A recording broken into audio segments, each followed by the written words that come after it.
90% of young adults use smartphones as their main communication, whether that's talking to them, snapping, social media, calling, anything like that. I want y'all to paint a picture that you might find yourselves in a situation, and that is you're having a conversation with somebody, whether it's in the dorm, in school, over dinner or something, and you'll have y'all's phones out, half of y'all's phones are on the table, and their ringer goes off due to calls, Snapchat, anything, and they divert their attention from you to your phone and start on it. And I want y'all to think, how does it make you feel normally? And have you ever done that to somebody? So through this presentation, I just hope to bring to light some ways that we can create healthier habits and to get to know each other better in classrooms, with your peers, and just your family in general. And so I had a phone since I was in 8th grade, and probably most of y'all the same age or when y'all were younger. And my mom also is one of those parents that made me read books about technology and how it's affecting you. And so through this research, I feel like this is what I know about it. So educators and parents should be teaching or be taught mindful ways in order to help students through navigating how to use their phones in a smart way. And we're losing important skills with eye contact, with attention spans, with holding conversations that is becoming a problem, and we just need to build awareness through this. So why is this an issue? It's an issue because it's affecting students and people in their home life. And so through schools, through Grand Canyon University, it says that we're stopped learning visual cues and we can't read body language, which leads to misleading messages. And that is because we are losing skills through, because we just use it through text. We use it through emojis, and we don't know how to just have proper sentences or conversations anymore.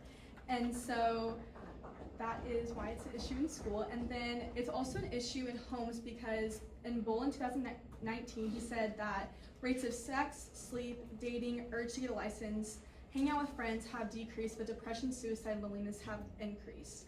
And so this shows that majority of teens admit that they spend way too much time on social media or cell phone usage, and just through that.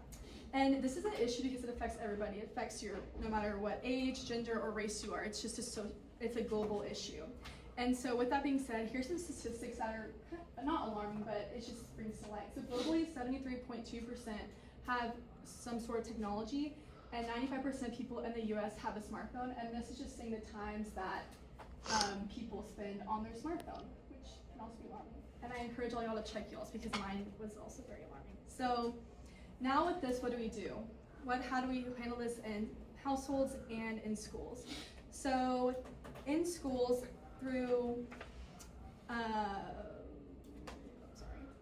National Center of Education, it says school administrators are worried that cell phones have negatively affected learning, mental, and attention spans.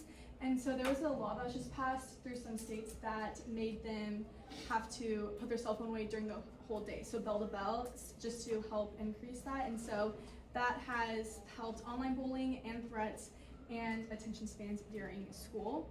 And then in your homes, we can set time limits on their children's phones, and we can also implement activities that do not include screens and deleting certain apps. So what that looked like for me was I took my notifications off on my phone. So I wasn't tempted while I'm talking to somebody, wasn't tempted to look at that the whole time.